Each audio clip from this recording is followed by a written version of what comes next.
Welcome back to the lonely places, the stretches of asphalt that stitch the dark parts of the map together.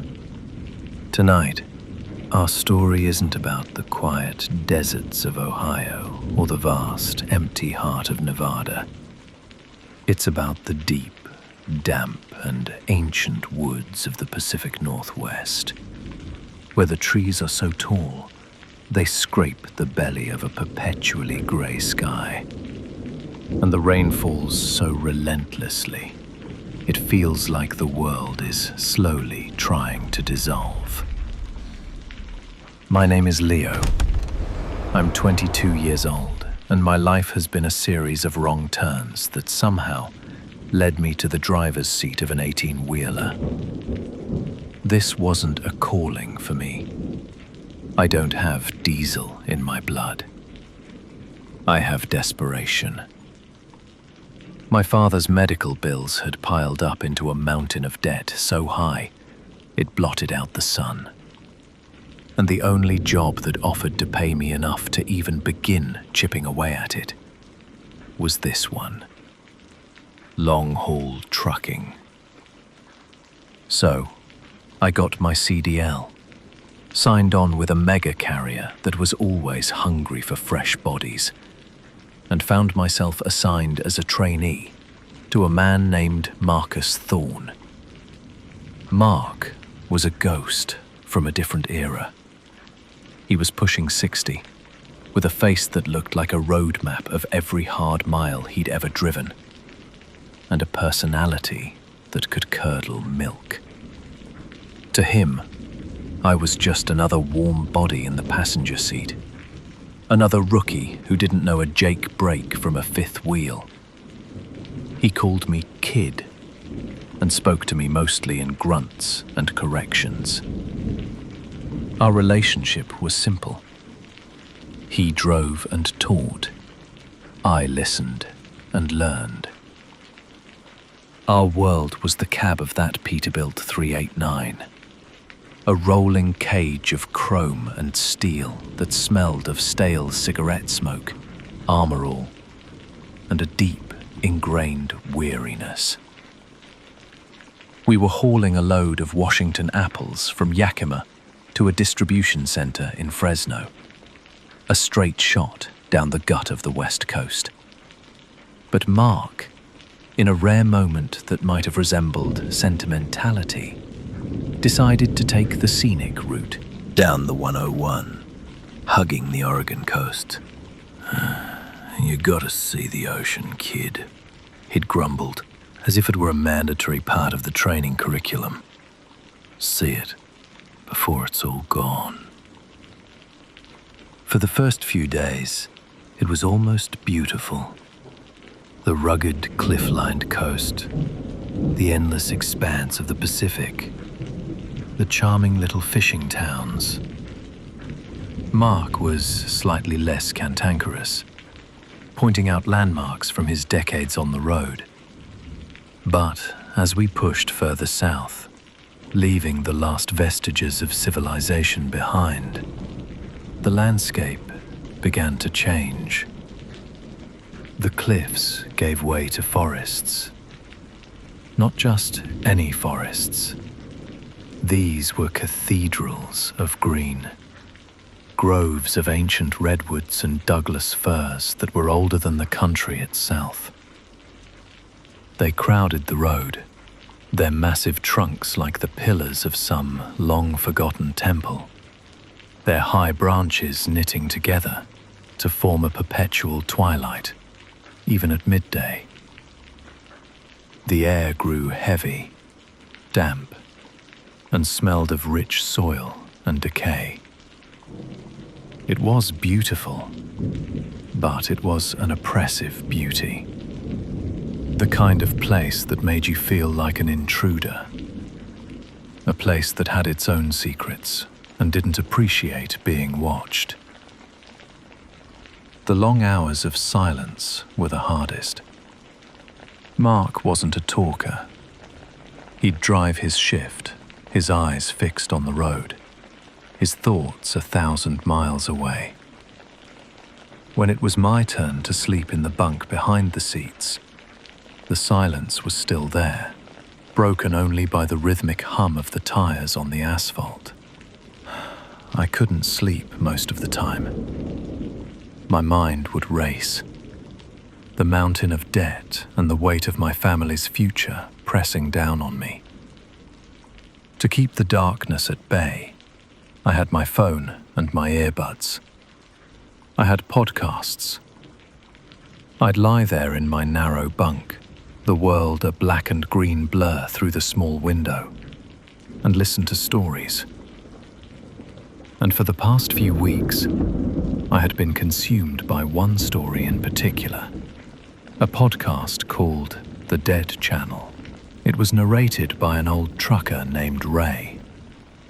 He spoke of a creature, a thing he called the Echo Collector, that haunted the lonely roads of America. He told his own story of a phantom rest stop and a night of pure terror. Then he aired another story from a woman named Chloe, who'd had her own encounter in the deserts of Nevada. The stories were terrifying because they felt real. Ray and Chloe didn't sound like actors. They sounded like survivors. They spoke of the creature's methods, the sudden fog, the technological failure, the way it used the faces of its victims to lure you in. They also spoke of its weaknesses, a vulnerability to bright light, and a strange, almost pathological hatred of being remembered, of its story being told. To me, lying in that bunk, hurtling through the ancient, silent woods, the podcast wasn't just a ghost story. It was starting to feel like a field guide. One night, Mark caught me. I was supposed to be sleeping, but I was listening to Ray's voice, the faint, whispering whisper from my earbuds, the only sound in the cab. I must have drifted off. I awoke with a start to find the truck parked on the shoulder of the empty highway, the engine idling. Mark was standing over my bunk, a scowl on his face. He held up one of my earbuds, which had fallen out while I slept. "What is this crap you're listening to, kid?" he demanded, his voice a low growl. "Spooky stories? You trying to give yourself nightmares?" I sat up, my face flushing with embarrassment. "It's just a podcast," I mumbled. "Helps me sleep." He snorted, a harsh, dismissive sound. "Helps you sleep? Kid, let me tell you something. The only monster on this road is the Sandman. You spend too much time listening to this garbage, you'll start seeing things. It's called highway hypnosis. Your brain gets tired, the lines on the road start to blur, and you start seeing shadows in the trees. Every trucker I know has a story about the black dog or the ghost hitchhiker. It's just your mind playing tricks on you. There's nothing out there but asphalt, trees, and deer. You got it?" "Got it," I said, but I didn't meet his eyes. He tossed the earbud onto my chest. "Get some real sleep. You're driving in 2 hours." He climbed back into the driver's seat and pulled the truck back onto the road, leaving me alone with the darkness and the stories he refused to believe. The weather turned the next day. The gray sky, which had been a constant but passive presence, opened up. A cold, relentless rain began to fall, turning the highway into a slick, black mirror. The giant trees seemed to press in closer, their branches heavy with water, their dark green needles almost black in the gloom. The world became a claustrophobic tunnel of wet asphalt and dripping foliage. We were in the deepest, most remote part of the coastal range, a dead zone for radio and cell service. It was just us, the rain, and the road. Mark was tense. He hated driving in these conditions. The logging trucks that sometimes shared these roads were notorious for their speed, and the risk of a hydroplaning trailer was constant. The rhythmic slap of the massive windshield wipers became the metronome for our anxiety. We passed a historical marker at a small pullout, a faded wooden sign with a sepia-toned photograph of a group of grim-faced men with huge saws and axes, standing proudly in front of a colossal redwood. The sign read, "The Giants of Yesterday, logging in the Siletz Forest, 1928. Mark barely slowed down. "Gotta keep moving," he muttered. Night fell, but it hardly made a difference. The world was already dark. It was my turn to drive. My hands were slick with sweat on the massive steering wheel. The headlights cut a pathetic swath through the downpour, illuminating a chaotic dance of raindrops and reflecting off the wet road. Mark was in the passenger seat, awake and alert, his eyes scanning the road, a silent, judgmental presence. "Watch your speed on this curve," he'd grumble. "Keep it steady." The first sign that something was wrong was the GPS.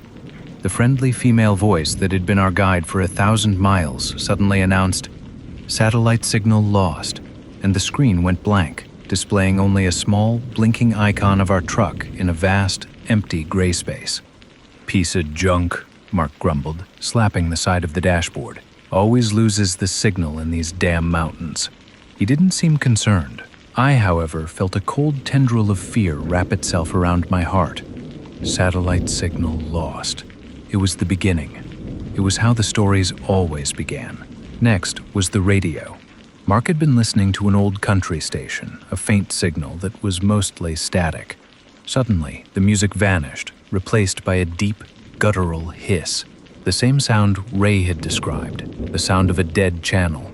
Mark fiddled with the knob, his frustration growing. "Damn storm," he said. "Wiping out everything." "Mark," I said, my voice barely a whisper, "maybe we should pull over, wait for the storm to pass." "And do what?" "Sit here all night. We've got a schedule to keep, kid." We pushed through. This is what separates the pros from the steering wheel holders. But his knuckles were white where he gripped the dashboard. The air in the cab was thick with a tension that had nothing to do with the weather. The rain began to lessen, but it was replaced by something worse. Fog. It didn't roll in from the ocean or descend from the mountains. It seemed to rise from the asphalt itself, a thick phosphorescent mist that glowed in our headlights. It was unnatural, a silent white tide that swallowed the road, the trees, everything. In seconds, visibility dropped to less than 20 feet. I was forced to slow the rig to a walking pace, my eyes burning from the strain of trying to find the edge of the road. "What in God's name is this?" Mark whispered, his bravado finally cracking. He had never seen fog like this. Neither had I, except in my imagination, listening to the stories on my phone. "Mark, this isn't right," I said, my voice trembling. "This is what the podcast talked about. This is how it starts." "Shut up with that damn podcast," he snapped. But his voice was thin, brittle with the fear he was trying to hide. "It's a weather inversion, that's all. Just keep your eyes on the road." And then we saw it. It was standing just at the edge of the woods, half hidden by a massive fern. The fog swirled around it, making its form indistinct, but there was no mistaking its shape. It was impossibly tall and unnaturally thin. a stark black cutout against the glowing white mist. It wasn't a tree stump, it wasn't a shadow. It was a figure, motionless, watching us. Mark let out a sharp, involuntary gasp. He saw it too. His skepticism, his lifetime of rational explanations, all of it was incinerated in that one terrifying moment. For a split second, our headlights seemed to catch a detail. A flash of something pale where a face should be. It looked like the faded, black and white face of one of the loggers from the historical sign. I stomped on the accelerator, a primal instinct to flee taking over. The engine roared, but then it sputtered. It coughed, a sick, metallic sound. The lights on my dashboard flickered like dying candles. The engine coughed again, then died completely. The roar was gone, replaced by a silence so absolute and profound, it felt like we had driven off the edge of the world and into a soundproof room. The massive truck coasted to a stop, its momentum gone, leaving us stranded in the middle of the road, a dead metal island in a sea of white fog. We sat there for a long moment, the only sound our own harsh, ragged breathing. The silence outside was the most terrifying part. No rain, no wind, no crickets. The world had been turned off. "What was that?" Mark finally whispered, his voice the frail tremor of an old man. "What in the hell was that thing?" "It's the echo collector," I said, the name feeling alien and terrifying on my tongue. "It's real." Mark didn't mock me. He didn't argue. He just stared out the windshield into the blank white void. The fear in his eyes was something I had never seen before. It was the fear of a man who had spent his entire life believing in a certain set of rules, only to watch them all shatter at once. "No," he said, shaking his head more to himself than to me. "No, it's the fuel line. Or the alternator. It has to be." He reached for the door handle. "I'm going to check the engine." "No!" I yelled, grabbing his arm. The sudden movement surprised him. "Don't go out there. That's what it wants. It traps you, then it waits for you to come out. You have to stay in the truck." He looked at my hand on his arm, then at my face. He saw the genuine terror in my eyes. But 30 years of habit are hard to break. The instinct to fix a problem, to be the man in charge, was too strong. "I'm not going to just sit here and wait for the damn battery to die, kid," he said, his voice regaining a fraction of its old authority. He shook my hand off. "Lock the door behind me." Before I could argue further, he was gone, disappearing into the thick, swirling fog. The solid clunk of the door closing echoed the finality of a coffin lid shutting. I immediately hit the lock button, the sound of the bolt sliding home a small, pathetic defense against the night. I was alone. The cab, which had felt claustrophobic with Mark's presence, now felt terrifyingly vast and empty. I pressed my face against the cold glass of the passenger window, trying to see Mark, but the fog was too thick. All I could see was the faint, ghostly aura of the truck's hazard lights, which were inexplicably still working, blinking a slow, rhythmic pulse into the oppressive whiteness. Minutes stretched into an eternity. I could hear nothing. Not a footstep, not a curse word from Mark, not the clank of tools. Just the maddening silence. My mind was a whirlwind of everything I'd heard on the podcast. This was it. This was the moment of truth. I was living the story. Then, a new sound began. A soft, rhythmic tapping on the driver's side window. Tap, tap, Tap. My heart leaped into my throat. It wasn't Mark. He would have yelled or banged on the door with his fist. This was slow, deliberate, the sound of a single, patient finger. I scrambled over the center console, putting as much distance as I could between myself and the sound.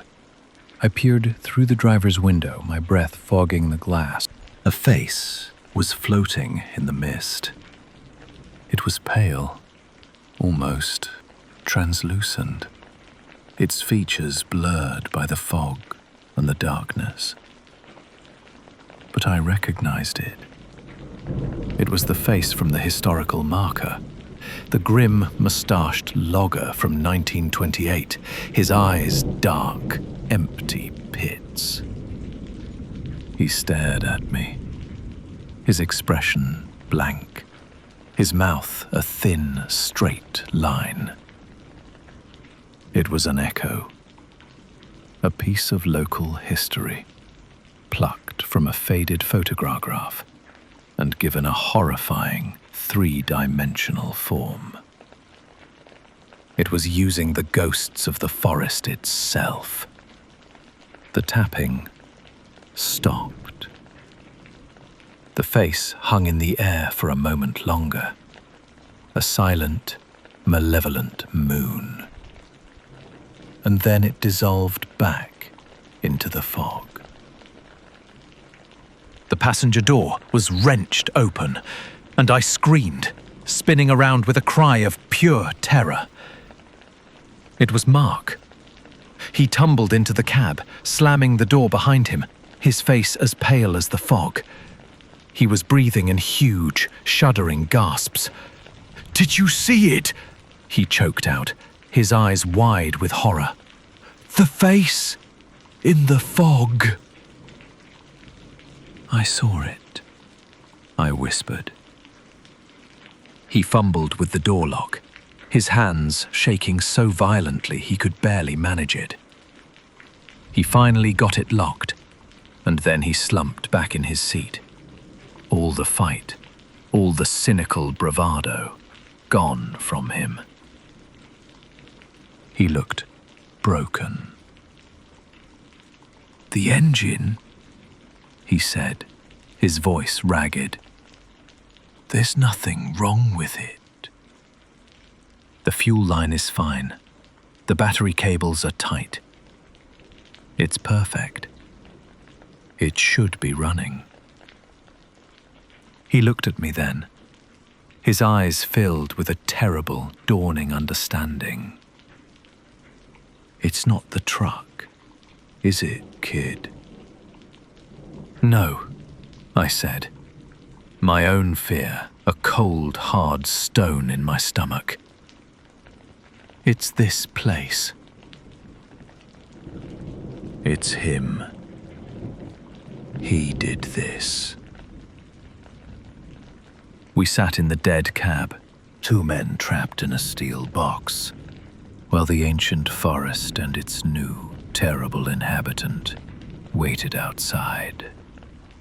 The hazard lights finally flickered and died, plunging us into an absolute, impenetrable darkness. The only light was the faint glow from my phone screen, the battery at a precious 20%. Hours passed. The cold of the Oregon night began to seep through the metal and glass, a damp, chilling cold that went right to the bone. We didn't speak. There was nothing to say. Mark's world had been dismantled, and my worst fears had been confirmed. We were living on borrowed time. The silence was finally broken by a sound that was far worse than the tapping. It was a soft, scraping noise, like fingernails being dragged slowly along the metal skin of the trailer. It started at the back and began to move slowly, deliberately, towards the cab. Scrape, scrape. It was circling us, investigating its prey. Mark let out a low moan, a sound of pure despair. "What does it want?" he whispered. "It feeds on fear," I said, reciting the words from the podcast. On despair. It isolates you, terrifies you, and then it takes you. It takes your face, your story. It adds you to its collection. The scraping stopped just outside Mark's door. There was a moment of silence, and then a new face appeared, pressed against the glass. This one was in color. It was a young woman, maybe 16 or 17, with bright red hair and a spray of freckles across her nose. Her eyes were wide with a silent, pleading terror. Her face was plastered on a missing person poster we had seen pinned to the bulletin board at the last truck stop we'd fueled up at. Have you seen Amber Lynn? Last seen, heading south on 101. Mark recoiled from the window as if he'd been burned. The face stared in, its expression of terror unchanging, a frozen mask of the girl's last moments on Earth. Make it stop, Mark pleaded, his voice cracking. He buried his face in his hands, his broad shoulders shaking. The face of the girl dissolved, and another took its place. This one was different. It was a young man, handsome with a confident smile and dark, curly hair. He looked familiar, but I couldn't place him. But Mark could.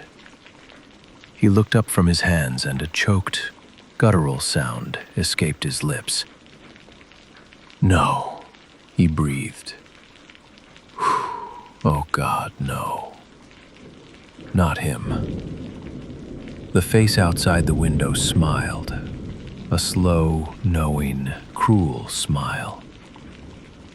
It was a memory. It had reached inside Mark's mind and pulled out one of his own ghosts. Who is he? I asked gently. Mark wouldn't look at me. He just stared at the face in the window, his own face, a mask of guilt and agony. David, he whispered. David Chen. He was my first partner. Back when I was your age. We were coming over Snoqualmie Pass in a blizzard. I was driving. I took a curve too fast. The trailer jackknifed. Mark couldn't finish. He didn't have to. The creature was using his oldest, most painful memory as a weapon. It was twisting his grief into a tool to break him down completely. This was its true power. It didn't just wear the faces of the dead, it wore your own personal hell. Seeing Mark, this hardened, cynical man who I thought was made of iron and leather, completely broken by a ghost from his past, it did something to me. The fear was still there, a cold, sickening river in my gut. But beneath it, a current of anger began to flow. This thing, this parasite, had no right. It had no right to use that girl's memory or that logger's, and it certainly had no right to use Mark's grief. This wasn't just a monster. It was a defiler, a thief of souls. Ray's voice came back to me then, clear as day in my mind. It hates being remembered. It hates the light. We were sitting in the dark, cowering, letting it feed on our fear. We were playing its game. It was time to change the rules. Mark, I said, my voice sharp, cutting through his haze of grief. He looked at me, his eyes lost. Mark, listen to me. This is what it wants. It wants you to break. We can't let it. We have to fight back. Fight? He croaked. With what? We're trapped. No, we're not, I said, my mind racing, pulling together the scraps of information from the podcast. We have weapons. We have to make a light, a big one, and we have to use our memories against it. We have to remember them, not with fear, with purpose. We have to show it that these people are not its puppets. They're not forgotten. I rummaged in the side compartment of my door and pulled out my flashlight, the big, heavy mag light. I found a smaller one in the glove box. Then I remembered the emergency kit under the bunk. I scrambled back and pulled it out. Inside, amongst the first aid supplies and reflective triangles, was a small plastic box. Inside were two bright red, stick-like objects. Flares. Road flares with spike ends for sticking them in the ground. Light. We had light. Here's the plan, I said, my voice gaining strength and confidence. I'm going to try to get the battery cable reconnected, just like the girl in the Nevada story. You need to buy me time. We're going to light these flares, create a circle of light. And while I'm working on the truck, you have to talk to it. You have to confront that memory. Don't let it be a weapon. Make it a shield. You tell the story of David. You remember him. You speak his name. You hear me? Mark stared at me, then at the flares in my hand. A flicker of something that had been extinguished in his eyes, defiance, began to burn again. He wiped his face with the back of his hand and nodded slowly. "Okay, kid," he said, his voice low but steady. "Okay." We waited. The face of David Chen was still at the window, its cruel smile unwavering. We waited for the scraping sound to start again, for the creature to move to another part of the truck. When we heard it begin to drag itself along the passenger side, we knew we had our chance. "Ready?" I whispered. Mark took a deep breath and grabbed a heavy tire iron from behind his seat. "Ready." "On 3, I said. 1, 2, 3. We threw the doors open simultaneously and burst out into the cold, foggy night. The creature was a dozen yards away, a grotesque, towering pillar of shadow and tangled branches, its form momentarily confused by our sudden, aggressive move. Mark didn't hesitate. He took one of the flares, ripped off the cap, and struck the igniter against the strip. It erupted with a loud hiss, spewing a brilliant, searingly bright red light that painted the fog in a demonic glow. The creature shrieked, a sound of grinding rock and snapping bone, and recoiled from the intense chemical light. "Get the other one!" Mark yelled, his voice a commanding roar I had never heard before. I lit the second flare, the world now bathed in a chaotic, flickering crimson. The fog seemed to writhe and pull back from the circle of our light. The creature was still there, a great, wounded shadow at the edge of the illumination, its form shifting and unstable. The face of David Chen appeared in its central mass of shadow, its expression no longer smiling, but contorted in rage. "David!" Mark shouted, stepping forward, the tire iron held like a club, his face a mask of fury and grief. "You remember him?" "I remember him. His name was David Chen. He was from Sacramento. He loved bad jokes and cheap chili, and he was the best damn partner a man could ask for." Mark took another step, his voice booming in the night, each word a hammer blow. "The ice was black that night. I didn't see it. It wasn't your fault and it wasn't mine. It was just the road.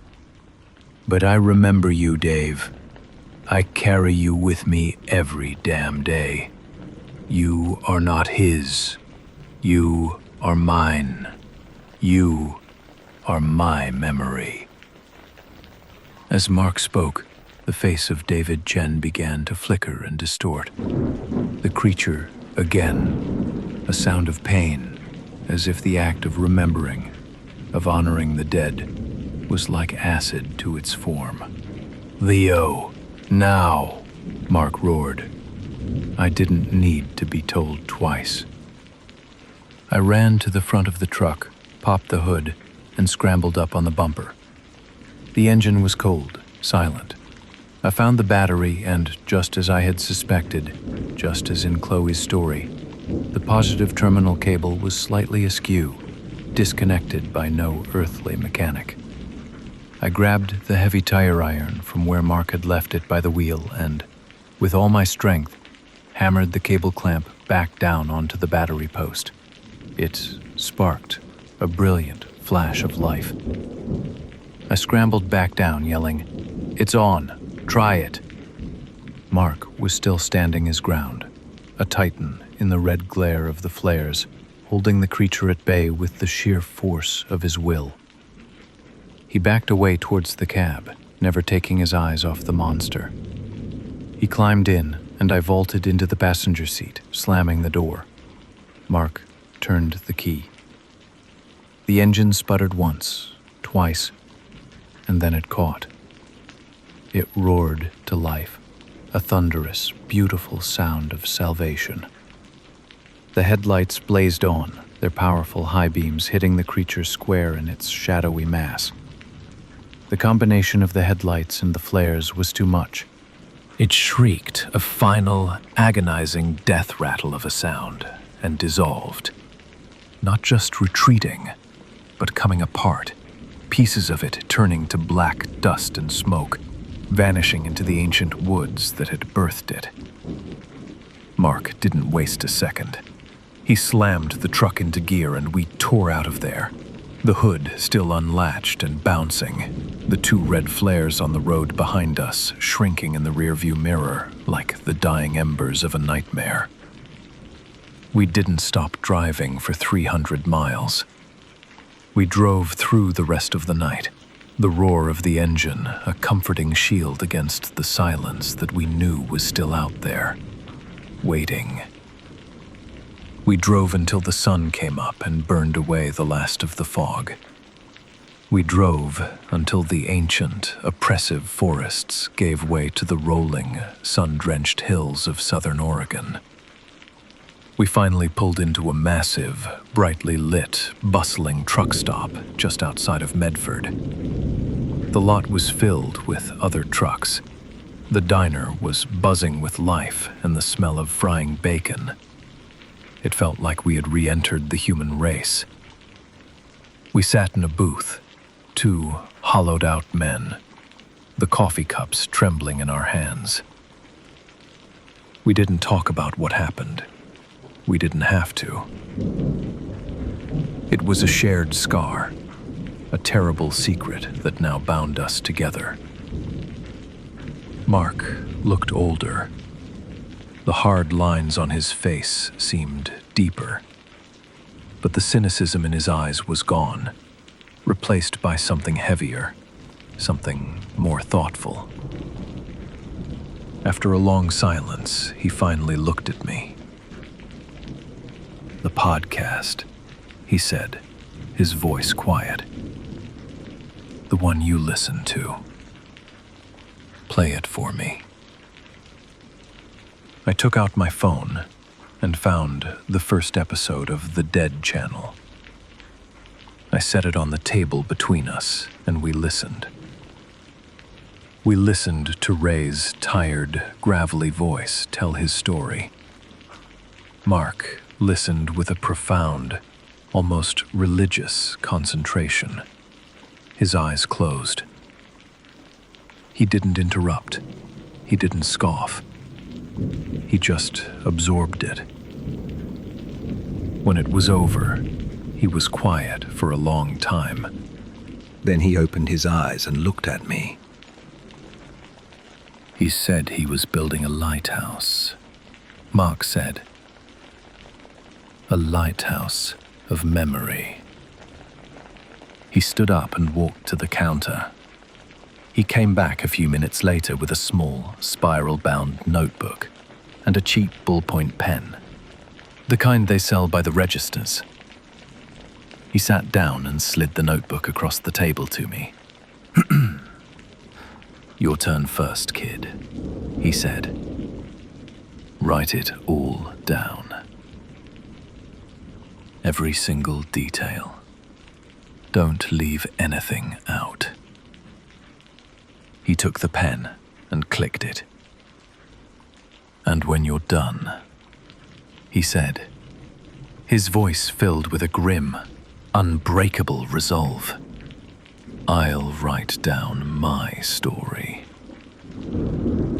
The story of David Chen, and the story of tonight." He looked out the diner window at the endless river of trucks on the interstate, at the vast, sprawling country that was our workplace and our hunting ground.